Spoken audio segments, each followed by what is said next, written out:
Cool. We're live. Thanks all for being here, and thanks, Brenton, for doing this presentation. Maybe just some quick context. Brenton is a super member.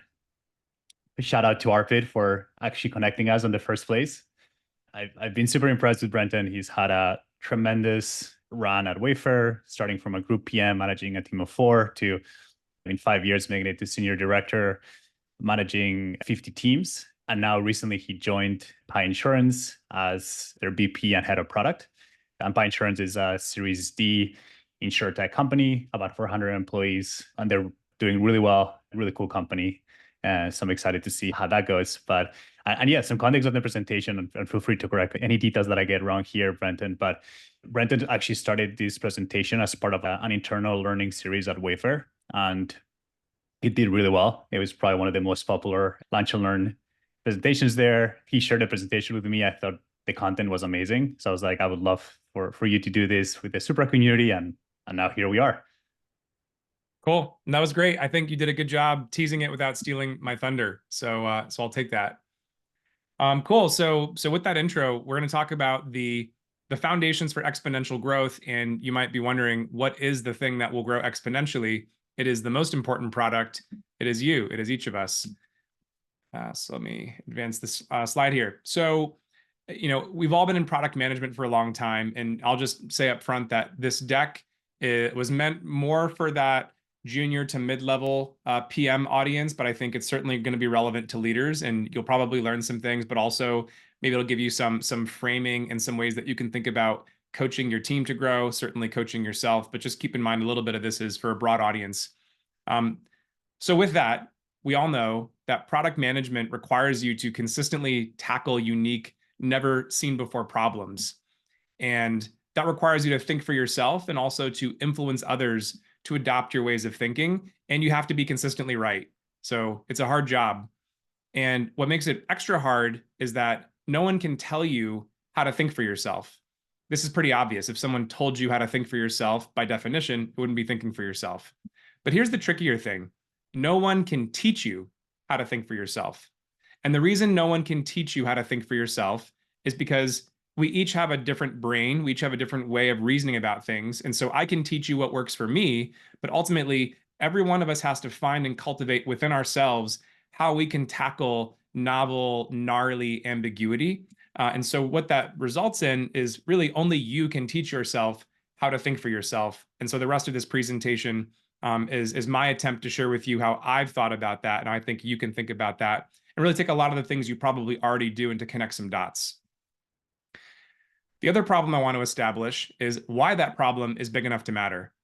One of the truisms that I've sort of grown to believe over the last couple of years is that as product people, we shouldn't fall in love with the problem. We should fall in love with problems that are big enough to matter. And that's actually the most important question to answer first. And so the reason I think this problem is big enough to matter is because product management is going through somewhat of a midlife identity crisis. It's a fairly new profession. We've all seen the headlines about, is product management a dying field? There's the one roadmap at Airbnb, and a lot of centralization of decision making, PMs as gatekeepers, all these symptoms of what seems to be like not a high performing, not a high value add function within the tech ecosystem. And I think that this has happened because the role has become commoditized in ways that run counter to its original purpose, which was this creative problem solving and cross-team collaboration. And so this is really our opportunity as product leaders that are on the frontiers of our craft to help reestablish that identity and the value of product management within the tech ecosystem. And that starts with raising the bar for ourselves and how we show up with our creativity, critical thinking, and communication skills. So that's why I think this will be very beneficial. When you walk out of this session, you should have a couple of things. The first one is an understanding of the foundations of intelligence, or a mental model or a theory for that.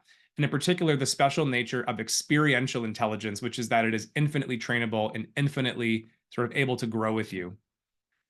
The foundations of creative critical thinking, talk about first principles and mental models. You've probably heard those terms before. I'm going to be as clear and as definitive as I can in defining them. The foundations of framing, which is taking the thinking that you've developed and being able to communicate it in a way that lands with others and helps them see things as you do.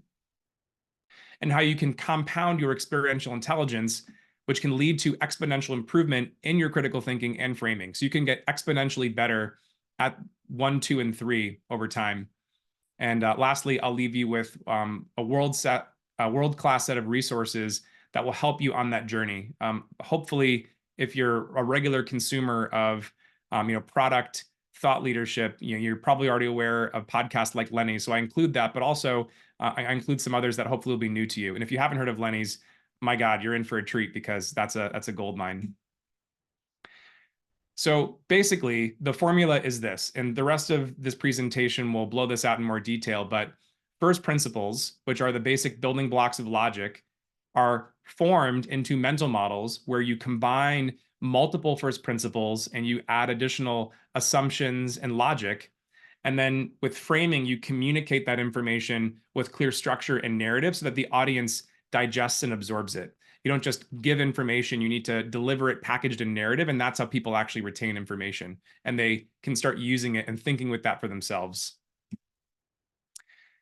If you compound yourself 1% better every day, you will be 37 times better at the end of the year, 37x. So day to day, the 1% improvement won't feel noticeable, it won't be perceptible. But if you compound that over time, the numbers start getting quite large. And if you didn't get 1% better every day, you got 1% better every week. This effect is still going to become very powerful, especially if you extrapolate it over years. So it's not about big bang improvement, it's about getting 1% better every day. Without further ado, let's get into the meat of it, the foundations of intelligence. So fairly early on in my career, I had the good fortune to work for some phenomenal colleagues and managers, and I was so awestruck by how smart they seemed to be. And I thought to myself, am I capable of reaching that same level? Am I just inherently limited by the intelligence that I was born with, or is intelligence trainable? And so it led me to do some research and reading. And so from that reading, I developed this framework for intelligence. And intelligence in this framework has 4 domains. The first domain is neural. This is your fast twitch memory, remembering color patterns, fast mental math. Think neuroplasticity games. That's what you get with this domain. You have your emotional intelligence, your ability to anticipate and understand the emotions of others, to objectively reflect on your own emotions. We all, I think, know what emotional intelligence is naturally. Reflective intelligence. Reflective intelligence is your ability to hold multiple levels of abstraction in your head and to reason about them. If you process the phrase thinking about thinking, that's an example of you using reflective intelligence. Engineers, philosophers, chess folks, those are all folks that are very, very high in reflective intelligence. They can hold a lot of different concepts in their head simultaneously and reason about them.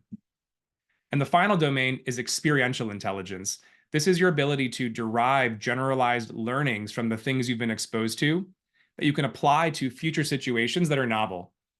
Think about the natural tendency for people to grow in their careers and to take on more responsibility and to do so successfully as they age. Why does that happen? It doesn't happen magically as an effect of just aging and their cells getting older. It happens because they're exposed to more and more experiences from which they realize they can generalize in the future. Some folks will maybe do a little bit too much copy paste, but the point is, experiential intelligence has been around us our entire lives, and this just puts a name to it. All of those dimensions are trainable to a degree, but I would hypothesize that neural, emotional, and reflective are limited in how much you can train it. And different people will have different allocations and different levels of training, but at some point you reach a ceiling past which you are going to cap out, diminishing returns. The exception to that is experiential intelligence. Experiential intelligence, your ability to absorb and to learn from that, is infinite. And therefore, experiential intelligence is infinitely trainable, which means you can grow your overall intelligence infinitely if you focus on experiential intelligence.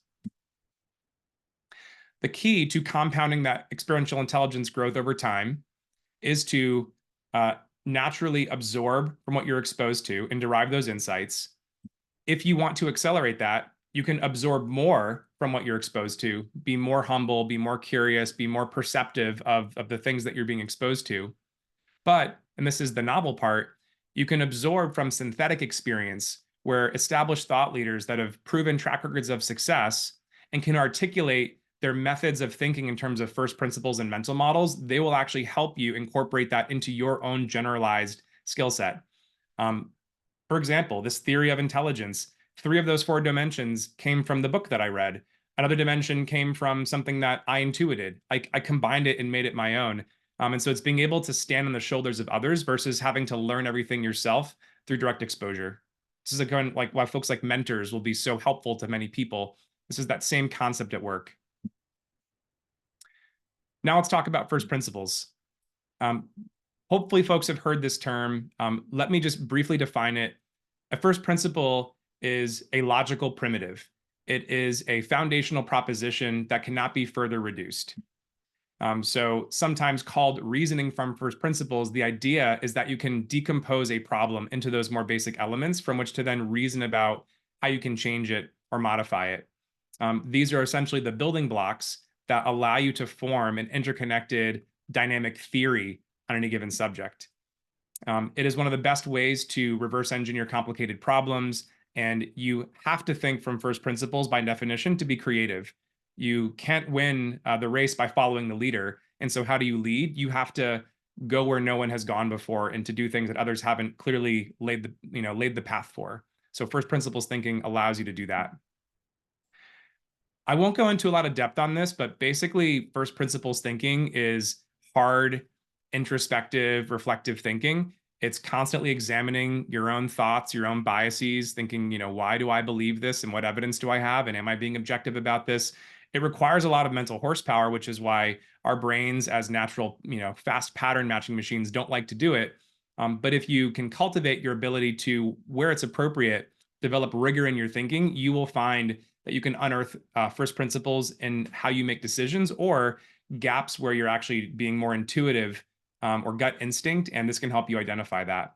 A simpler method too, and one that many folks like to use, is just the 5 whys. The more you ask why, the more you'll peel back down to the first principles of any given argument or phenomenon that you're diagnosing or looking into. A quick application of first principles to this session. So there are 4 domains of intelligence that we talked about: neural, emotional, etc. All people possess innate ability across those 4 dimensions. All of them are trainable, but most can only reach a finite level. But because knowledge and experience are infinite, experiential intelligence is infinitely trainable. Because it's infinitely trainable and all their domains have innate limits, it is the only reliable domain from which to grow your overall intelligence over time. Because experience intelligence compounds, the more you have, the better you can absorb future information because you now have more connections to connect the dots, right? So the more saturated you get with those experiences, the more you can absorb from new experiences. If compounding systems that have sustained additions over time will have exponential growth, then the earlier and more often you add to that compounding system, the sooner that exponential growth effect will take off. And so if you think about your knowledge and your experience and how that has a function on your intelligence, the more that you're getting 1% better every day or every week, and you compound that over years, the sooner you do that and the more you put into that system, the sooner that exponential curve is going to take off, and you'll definitely feel that happen in your career. As Mark introed me and talk about my growth from 5 teams to 50 teams, that definitely felt like one of those big growth curves for me. A lot of that was the environment that I was in and the opportunities that were presented to me that were out of my control.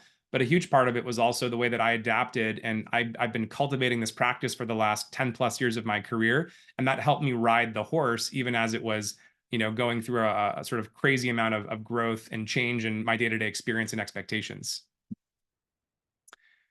Onto mental models.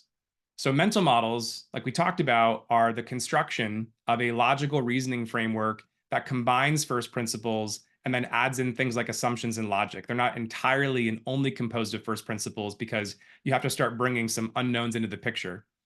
Think of them as being like scaffolding. They're a theory about the model of a system, and they help you reason about its purpose, its structure, and how to influence it. If you don't have a model of the system, you're just looking at disconnected pieces that you can't reason about. Mental models are not facts. They're not definitive. They're simply integrations of first principles with assumptions and heuristics. And so let that be okay. Don't feel like the mental model has to be a PhD defensible idea. Just like if I were to go back and talk about my my theory of intelligence in the 4 domains, I wouldn't defend that to a PhD, psychology panel. But that works for me, and I think in practice, it seems logical, and if it works, then that's what mental models ultimately are for. Help you see the big picture, decomposed to smaller parts. Like I said, meant to be useful, not correct. Mental models come in many different shapes and sizes, really infinite shapes and sizes. There are some that are more abstract, and you'll likely be familiar with some or all of these. So things like the one-way versus two-way door analogy that was popularized by Jeff Bezos and Amazon. Easily reversible decisions are the two-way doors. One-way doors are the decisions that are really hard to revert from. You move slower and with caution. That's a way of thinking about the first principles of decision reversibility and the inherent risk that's associated with that, and then using a simplified mental model for thinking about how you would apply that. So that counts as a mental model. There are also mental models that are a lot more detailed, so much more frameworky. So things like the 7 Powers strategy framework by Hamilton Helmer, or as we'll talk about shortly, the Cynefin framework, which is a system for navigating ambiguity in a programmatic or a systematic way. Talk more about that, but so they're much more applied. These are all different versions of mental models. And ultimately, the job of product managers at all levels and all contexts, although the context will vary, is to consistently develop novel, effective mental models. We have to think about how to solve problems that are unique to the situation that we're facing, and no one can give us the copy-paste blueprint. So all frameworks are mental models, and something that I think has happened commonly within the product profession is that we've become too willing to force fit frameworks. There's so many good ones out there that were developed, but they were tailored for a specific purpose. And if you force fit that to a situation where it's not appropriate, then you're not going to get good results. And you're thinking by analogy. You are copying without understanding the why, as opposed to really owning the sort of the philosophy that underlies that mental model. So top performing PMs learn to create these custom mental models over time. They're consistently effective, and they help them identify, validate, and solve problems. The more you're exposed to high quality mental models, the more that you develop them yourself, the better you will get at making them in the future. You'll also get better at spotting where there's lack of first principles thinking and people are just copy pasting things that don't actually fit the situation. If you want to get started with a great repository of mental models, check out this link from Farnham Street. There's some really good general ones. I'd say all 100, there's diminishing returns, but if most mental models are, a lot of mental models that are running around out there are actually not really grounded in solid thinking. This starting set of 100 will be a good reference point for someone that's not as familiar with what good looks like. And now we're on to framing.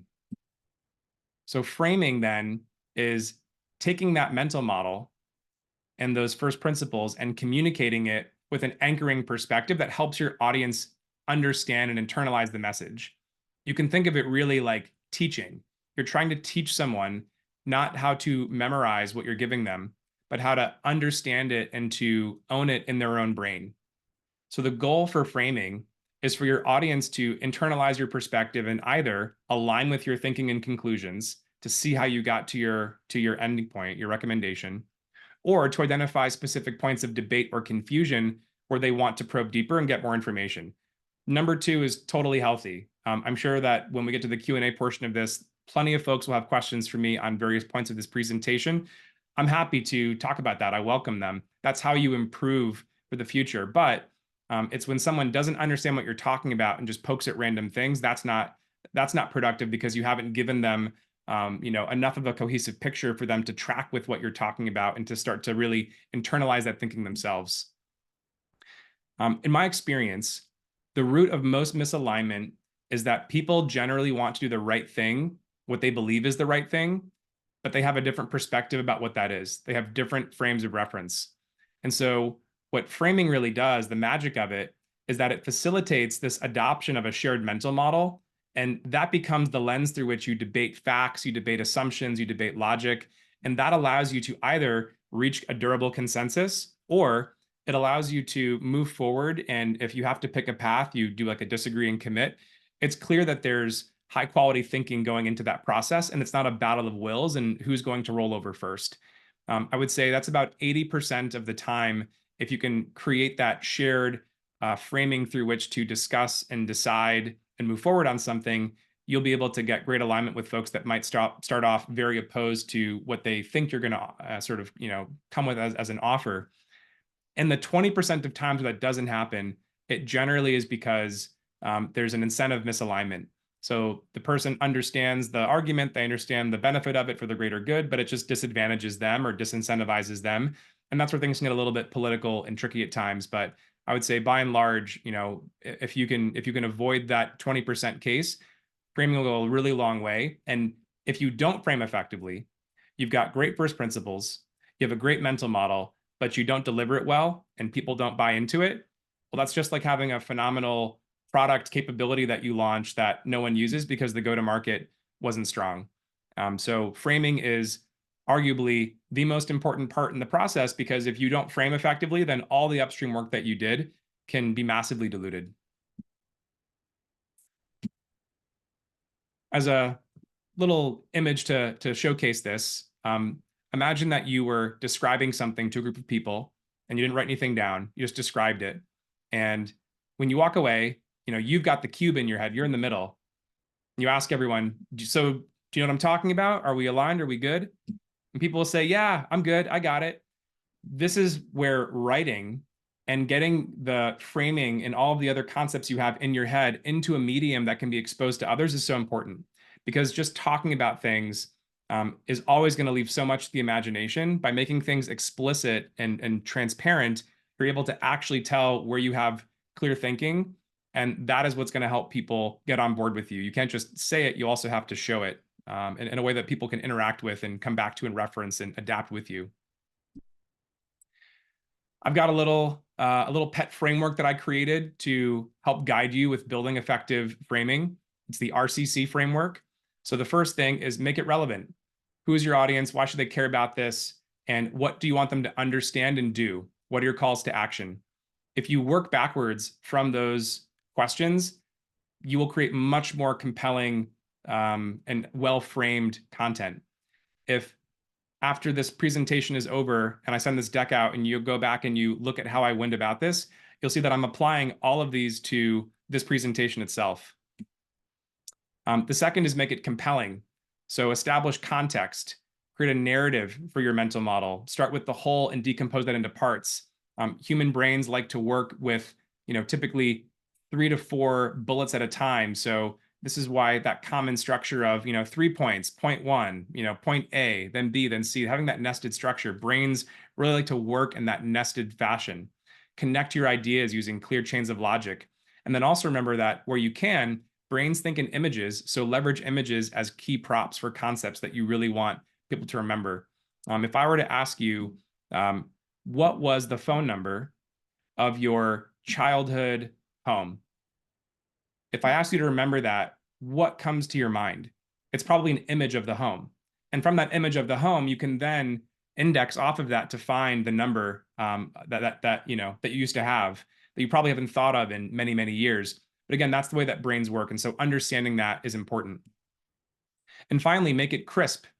Use short, simple sentences. Limit your use of adjectives. Adjectives very rarely add value to a communication. Use the active tense. The girl hit the ball, instead of passive tense. The ball was hit by the girl. That's how brains understand information more naturally. There's lower friction there. There's a link here that I'd highly encourage folks to check out. It's called The Day You Became a Better Writer. It's about 2 minutes to read that post, but a lifetime to master. So check that out. And if you ever feel like your writing is getting overly complex or verbose or wordy, just read that and that'll help you find ways to prune it. I read that multiple times a year. You should always be framing all the time, not just when you're doing a presentation or trying to win over someone and influence something. Framing complex subjects is a lifetime journey, so practice it constantly. Observe how other top thought leaders frame their messaging. Once you're aware of what they're doing, you'll be much better equipped to observe and to absorb and learn from them. And then remember, good framing is really about teaching. And if you're struggling to frame something, it could be that the communication is the issue, or it could be your command of the subject matter. And so reflect on, do you really know this well enough yourself to teach it to someone else? Because that's the end result of framing and teaching are very similar. And be wary. The dark side of framing is narrative bias. It's the tendency for us to explain past events with a narrative that seems to fit, but it's actually not correct. There's always going to be some risk of doing this, and just be aware of it, and don't fall in love with your narrative just because it seems to apply with like the RCC framework. Just be aware of spurious narratives coming from yourself and coming from others. So let's do a little applied example. As I've given this presentation a few times, up until this point, the feedback that I've received, this is really great, a little bit text heavy, but I like it. Show me an example of you applying this. Stop sort of giving me the lesson and actually show me the application. So that's what we're going to do right now. It's very common, if not universal, that product managers and product leaders of all kinds are asked, what's your product vision and strategy? And we've given feedback, or we receive feedback, that people have to have better product vision or a more compelling product strategy. This feedback is really about being perceived as having an opinion about where your product should go and why it should go there. And so without this, teams become feature factories, leaders of product organizations become reactive. It creates this compound effect where everyone's just trying to outrun the latest fire of the day. And it's not a fun place to be. So there's this concept I developed called portfolio strategy. I'll talk more about what type of strategy this is shortly, but it enables you to develop this strategic perspective without a higher order strategy. You don't need to know what the company's strategy is, or even what your groups or your director's strategy is, for you to at any level have a solid portfolio strategy. And it ultimately is the thing that minimizes the chance that you're doing dumb stuff. So my mental model for strategy has 3 layers. And I've thought a ton about this because I've always been very dissatisfied with the squishiness and the fuzziness of the word strategy, yet it's used so ubiquitously and it starts to have no meaning. And so I really wanted to define it for myself. And this is what I've arrived at after several years of thinking about it. Strategy exists at 3 levels of abstraction. The highest level, market strategy, is identifying aspects of a business model capable of building and sustaining competitive advantage over time. It's essentially the 7 powers framework from Hamilton Helmer. This is by far the most applicable, relevant business model level strategy framework that I've encountered. And I think that's at the highest level how you think about creating a long-term durable business that builds moats as it grows and succeeds. That's this. The second level is product strategy. Product strategy is prioritizing the opportunities that you believe will matter most over the next 6 to 18 months, defining what success looks like for those outcomes, and which thematic streams of work are going to be activated to achieve them. So imagine a business is a collection of multiple possible areas of investment. Some of them are necessary to sort of keep the lights on and to not do damage to the business, but others are actually the centers of gravity that grow the business long-term and create differential returns. Given some spectrum of those, over the next 6 to 18 months, where do you want to invest? What does success look like? And then what streams of work, typically, very large kind of organization level initiatives that might span many teams. What's that list that you want to, over the next 6 to 18 months, execute on, and what does success look like? And then finally, the third level is portfolio strategy. This is selecting the highest return on effort areas that you could possibly spend your time in as a function of which opportunities are visible to you, your confidence in each opportunity's cost benefit, and then your judgment about whether you should be focusing over the next 6 months, or I guess it could be 1 to 6 months. You can actually have a more variable time horizon. But essentially, given what you see and given your confidence about what you see, where do you want to focus over the next 1 to 6 months and why? And if you don't have those higher level strategies, you can apply this and make sure that you are maximizing the output and the leverage, the effort you expend, and the outcomes you get from that within the set of things you could possibly spend your time on. And if you do have a market and product strategy, then your portfolio strategy is trying to achieve it's prioritizing the outcomes of those 2 higher levels of strategy. And so it has a nice way of both being effective if it's standing alone, but it can also be used to reinforce the more top-down strategies at the market and product level. Ultimately, product decisions boil down to a return on investment calculation. And your ROI calculation is made as a function of your mandate, why you exist, how you create value for users, what success looks like. Within that mandate, the opportunities that you see, the things that you could do to create value, and the estimates you have for their value or for their cost, and what evidence you have to support those values, and what gives you confidence in these estimates. There's a very dangerous line between what we know and what we think we know. And so being able to judge that and to make the right bets when you have enough high confidence signal is really important. You also have to take into account the unknown opportunities. We never see 100% of the things we could do. There's always going to be some elements that are dark to us. They're in our blind spots. How much of your blind spot do you want to spend time exploring and investing in versus how much do you feel like what you have in your field of view should be what you focus on? And then ultimately, once you have all that information, are you focused on driving the most important outcomes? Focus requires effort. If you're not spending meaningful effort, it's not a focus area. It also requires clarity. You have to know what you're working backwards from, well-defined goals and requirements. So ultimately, this is about achieving, the focus on the most needle-moving areas of your portfolio. That's what portfolio strategy boils down to.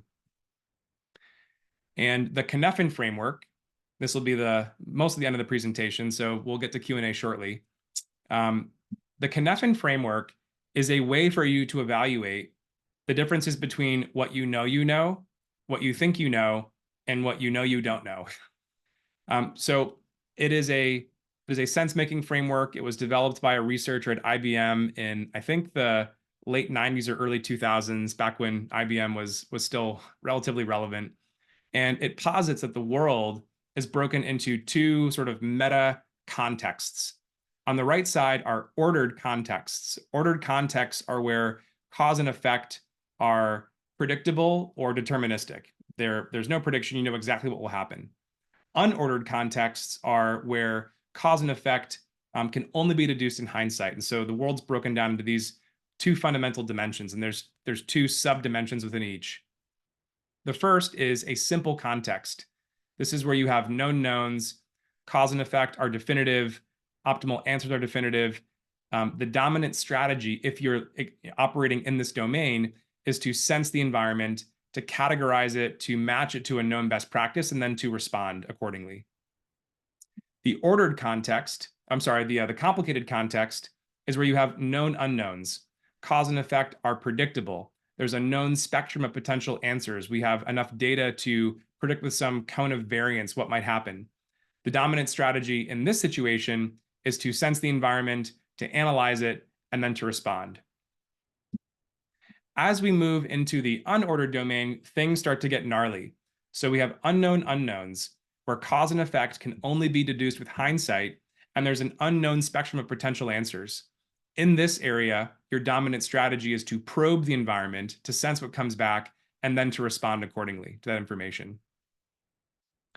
Finally, in the chaotic context, it's a complete blank slate. Cause and effect are unclear. It's unknown if there's even an answer that exists. And in this environment, the dominant strategy is to act and to sense and respond. And I'll talk about the difference between acting and probing in just a moment. Notice, as you look across these four quadrants, there is only one quadrant in which analysis has a role in the dominant strategy. And that's in a complicated context where there is enough information with which to make reasonable predictions. A problem that many, many people fall into, and I've certainly fallen in this trap many times myself, is when we operate in chaotic and complex contexts, which has much less information, we apply the tools of analysis to how we make decisions and plan.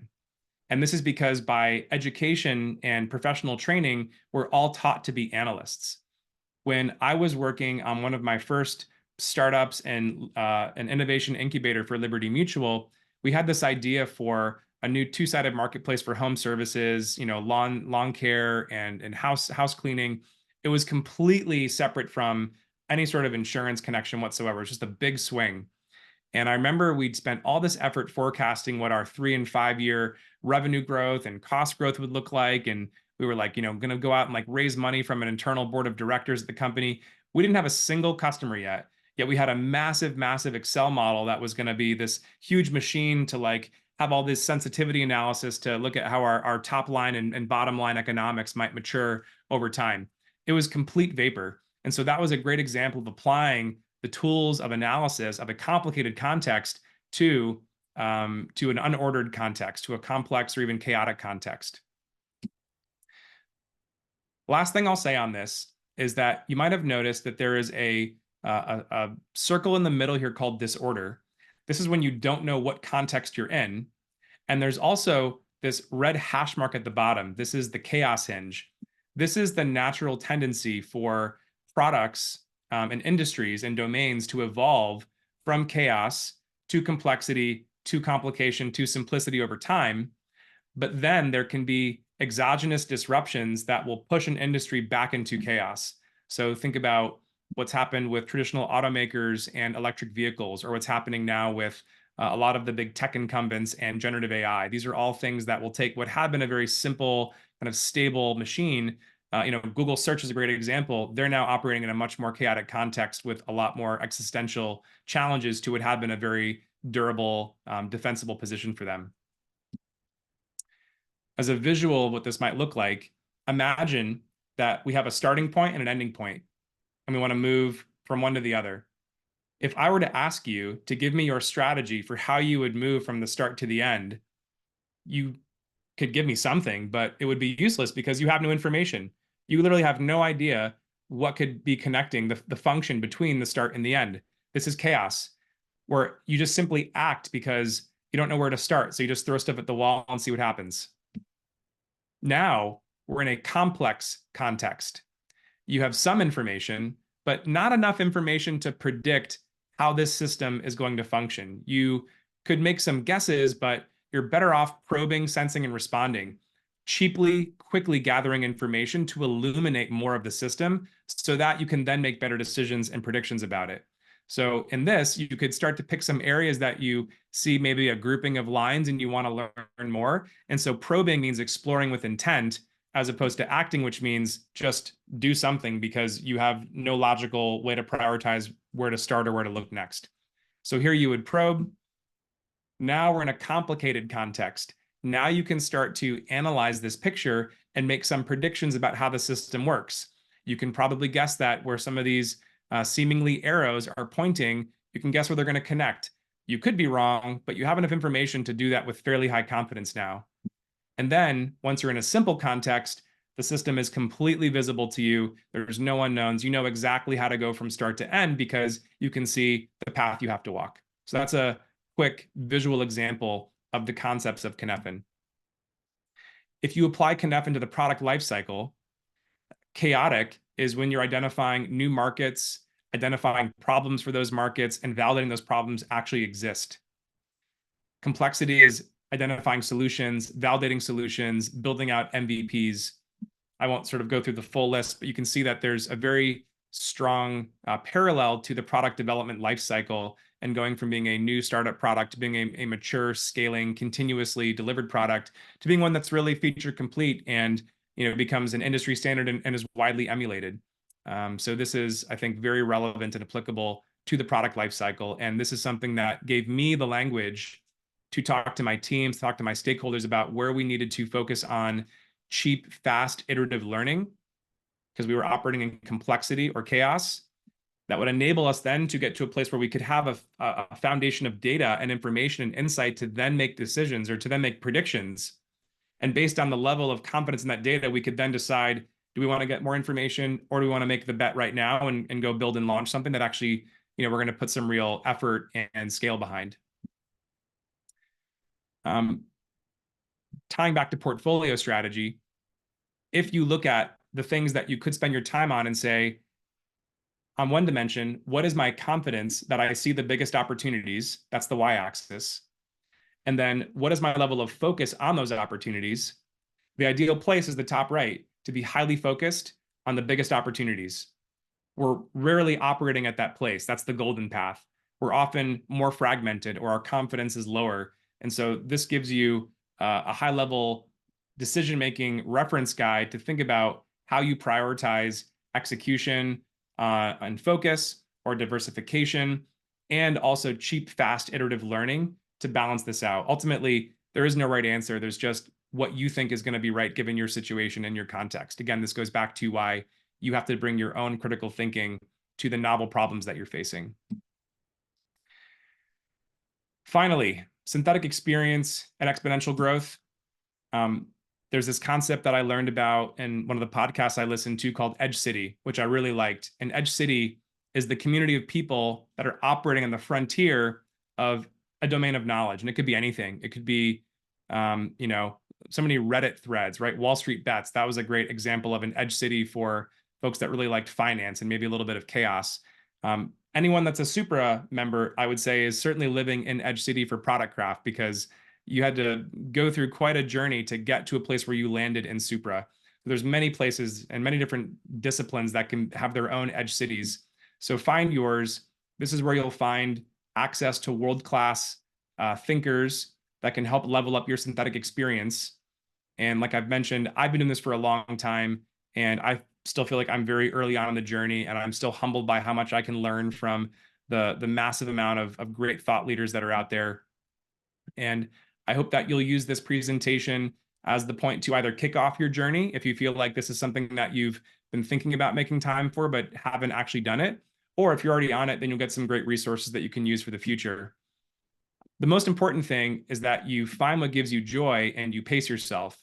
This is a marathon, it's not a race. I find that you need to make these things habits. You need to make them part of your operating system. Don't try to, binge it for, 10 hours on, like one weekend a year. That's going to be much less effective than having an hour per week over the course of 10 weeks.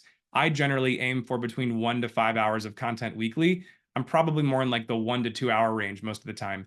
But again, I've been doing it now for probably close to 15 years. And so that compounding effect, depending on your intensity, will grow over time. But just remember, you need time to absorb. So don't binge and try to cram it all in. Like I said, take your time, give yourself room to learn. And I will end there, but leave folks with an appendix of some of my top resources, top product thinkers, their best podcasts, their best Substack or Medium articles. So when this content gets sent out, you can check these out. And again, hopefully some familiar faces here, but also some folks that you haven't heard of before. And that's a lot of me talking. So with that, I hope you have lots of questions. Mark, I told you I'd be 45 minutes, so I am right on time, and we covered a lot of ground. Crushed it. Amazing. Thanks so much. Let's open up for questions. This was awesome, Brenton. Thank you so much for walking through it. How do you translate what you have into how do you like hire PMs, or how do you figure out, okay, here's like for especially the portfolio strategy, how do you determine, I think this is where we need to hire more PMs? How do you just think about that, or if you have a framework around that?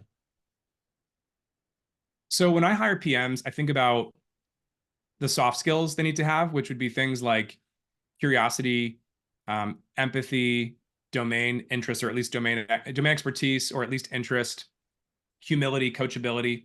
But then I also feel like the case interview is a critical part of every product interview process, because that's where you actually get to see someone applying critical thinking in real time. And there's different philosophies on how to go about doing case interviews. In most of my experience, I've done live cases. So typically like an hour-long case where like I'll deliver the problem, we'll walk through it together in real time. There are ways that it's obviously a very high pressure situation when you do that. I've developed a set of best practices for putting the person at ease, like being open to being guided by their thought process. But ultimately, like, you need to be a good case interviewer to assess someone and to not over pressurize them, or to like help them perform their best, because you want them to give you the best possible signal. There's other folks that will do like take home cases so that someone can prep on their own time. There's pros and cons to all of that, but fundamentally it's about what are the soft skills that I need, and then I need to actually see demonstrated critical thinking in action. And it doesn't have to be perfect, but I need to see those shimmers and those sparks, because if you don't have that, you're not going to succeed in my experience. Yeah, gotta make sense. And then actually the opposite of that, like how do you determine like here's the area where I should create a new PM position? Is that mainly you're thinking through from your portfolio strategy of, okay, I think we need to maybe go invest XYZ here? Yeah. So, so portfolio strategy is going to help you assess, given some set of things you could spend time and effort on, which things will you spend time and effort on and why? And so this is a very generalizable concept. And in the super interview, the Insiders podcast that Mark and Ben and I did, I talk about how I think about managing my time as a senior leader and how that's evolved, Mhm. where as an ICPM of any level, even very senior principal PM, the product is your product, right? All the stuff around the product is your product. When you get to a group PM or director level, the product is now your domain, which is the group of products under your purview. It is the people that make up that domain, and you coaching and training and holding them accountable and doing all the things that you do as a leader to create leverage through your team or value from your team. And then process. What are the shared rhythms your team has? How do you create a common operating model across the teams that you own that help them integrate to the broader organization's rhythms of business? That's the second level. And the third level that I now operate at, is the entire business is my product. I need to conceptualize, where can the business create the most leverage? The entire organization is my product. Organizational structure, hiring, talent grooming, change management, all those things are now my product, because that, like, the organization and the business are now what I need to think of as my product. And then the last dimension is the rhythms of business. How does work get done? What's our planning cycle? How do we do product demos? How do we, like, the things that everyone adopts and just becomes the air that you breathe and like the water that you swim through every day, that people sort of stop thinking about, but it drives everything you do. Those are now my product. And so when you ask me, how do I think about where I need to hire new roles? That comes down to the organization as my product bucket, and how I view the investments I need to make there relative to the other parts of the portfolio.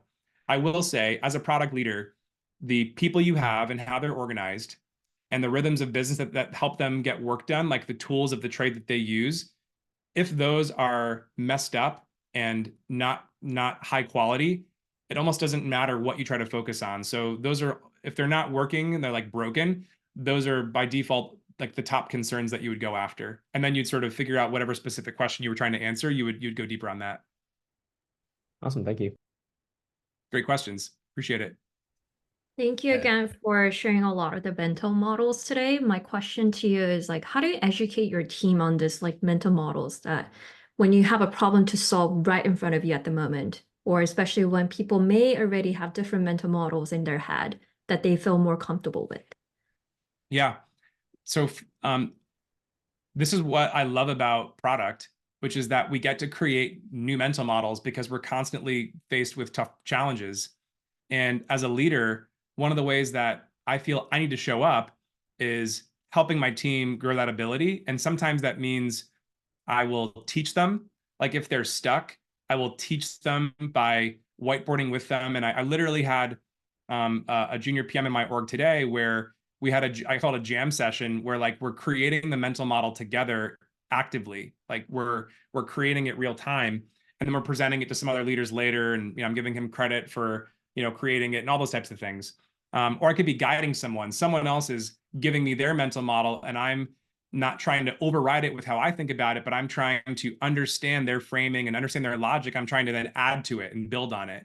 And so it can be difficult if, and I think a lot of PMs struggle with this, if you naturally tend to anchor to a view of a problem from your point of view, and you can't adopt others, you can't see others' perspectives, and you can't help adapt within their perspective, unless it's fundamentally flawed and you need to help expose that.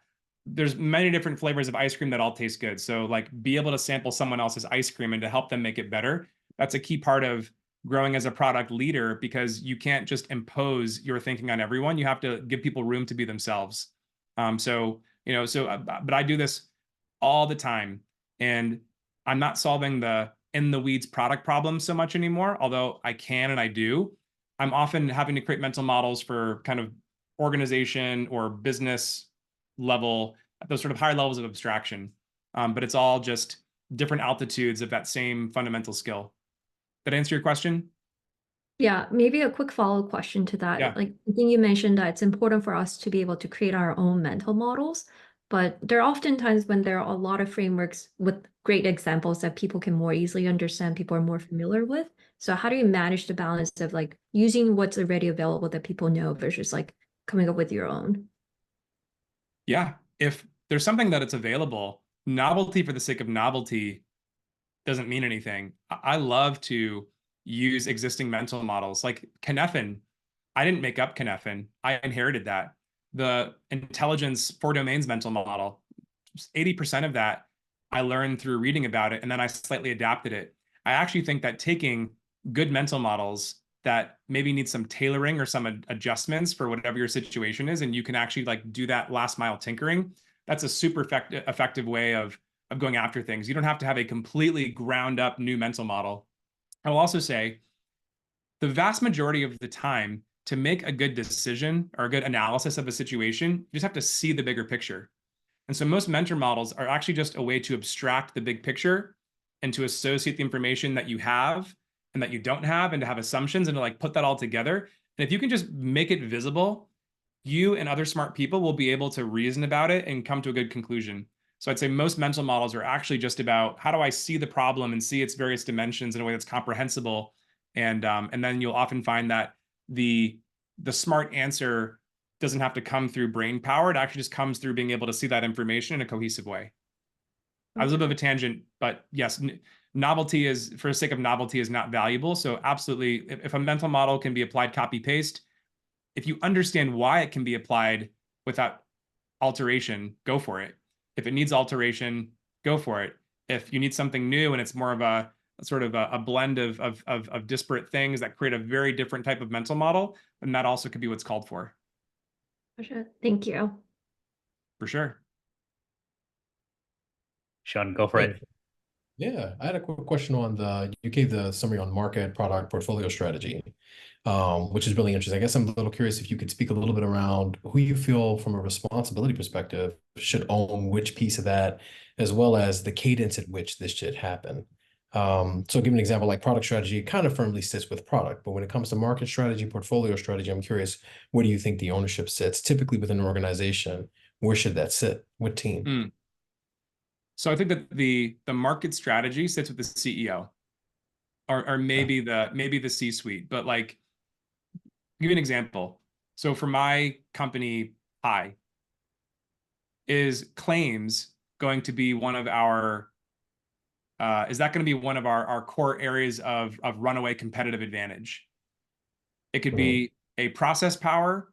We want to be world-class in claims where we're able to, from the time of notification to paying out the person, like we can make that process like so low cost that we can then charge lower premiums to our insureds and give agents more commissions and get preference that way. Or maybe we say we're going to be so easy to work with that people are going to be willing to pay more for us because knowing that we are such an easy company to work with, if there's an issue, people will choose us because they'd rather pay 5% more annually to know that there's going to be an easy partner on the back end if something goes wrong, whatever.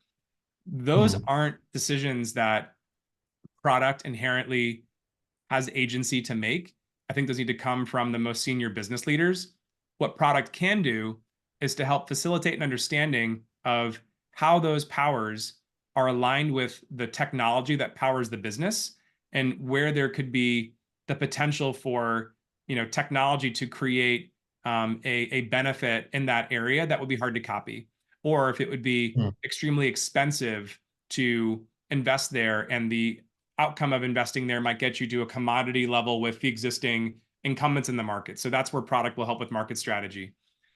The product strategy, I'd say, is where product is more involved, but it still needs to be in collaboration with the leaders of the business. This is the most difficult place because everyone believes that the part of the business that they run is the most important part because they live it and breathe it every day. But that can't be true. Otherwise, nothing is important if everyone's equally important. And so product facilitating a view of what matters the most over the next 6 to 18 months in a way that typically the CEO has to buy into, but then the rest of the exec team buys into, that is the critical missing layer, either because the product leader at a company can't do that, or because the executive team and typically the CEO is not willing to make the hard calls to accept it and to prioritize based on it. Those are sort of the two functions. And so that's what ends up leading to a lot of the oversaturation of backlogs, feature factory dynamic. And so that's where portfolio strategy can be applied at any of those levels. Like as a VP and head of product, I could at a minimum apply portfolio strategy to say, of the bucket of things I'm being asked to do, which things should I do and why? And I can reason about that even without a larger strategy above me. And you can do that at any layer of the organization, all the way down to the individual PM and EMs that are leading teams. If you're going to fix an organization that doesn't have any of those layers of strategy, the most bang for your buck and immediate benefit will probably be starting with portfolio strategy. Amazing. Karthik, you want to ask your question? Sure. Hey, Brenton, thank you. Great session. I'm trying to figure out how to make this extremely tactical. I mean, I can see benefits of mental model when, let's say, you want to maybe get everybody on some kind of baseline shared understanding to brainstorm ideas. Frequently find ourselves in situations where we have to take large teams with us on our journey and convince them, make sure, they see the benefits. Sometimes the strategy that you write gets forwarded and other people read it, and you want to make sure that they follow this clearly. So what are some tactical things you do? Like, I mean, do you include sort of your first principles, mental model, etc., in the spec that you write, or product strategies that you write, or decks that you put together, etc.? Like, how do you kind of leverage it other than just for you to kind of make sense of the world? How do you use it to bring other people along? So I think you can apply this. I don't typically overtly tell people like this is the sausage making process for like the argument that I'm making. It's more of how you solve problems in any shape or form, and how you expose the way that you think about solving that problem to others. Because if people generally will do what is in the best interest of the company, and they have different ideas about what that is, if you can give them a common understanding of what that is, then they will generally fall into natural alignment. And so I think actually going back to the RCC framework, make it relevant, make it crisp, make it compelling, that would be a good way to think about essentially working backwards from who my audience is and what I want them to take away and what I want them to do. That's how I created this deck. It's how I create all of my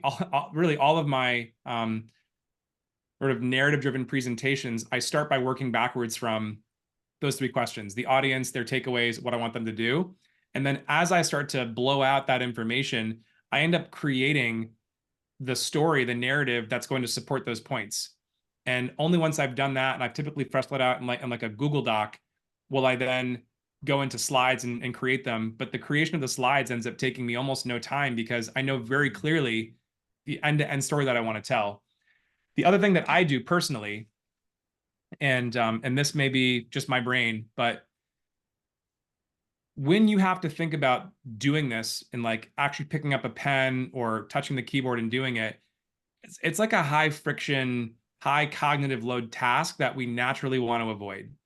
And so finding ways that you can reduce that cognitive load to get yourself to get started, find those hacks. For me, it is, I have like so many white papers sitting around where I'm like doodling on things. It's like a mobile whiteboard. I will typically, as I'm trying to chew on a concept and kind of get out, how am I gonna think about this? How am I gonna decompose this into smaller, into a framework that I can use to reason about whatever I'm facing?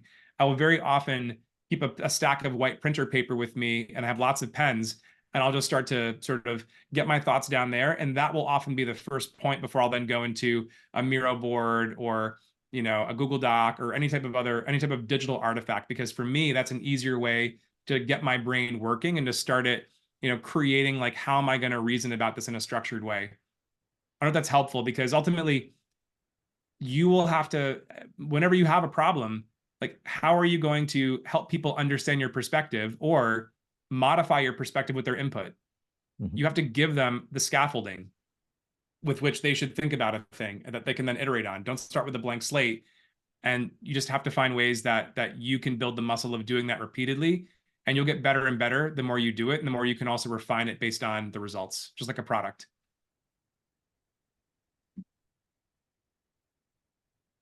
Amazing. I know we're a little bit over time. This was incredible. Thanks so much, Brenton, and I'm excited to share this with the rest of the community.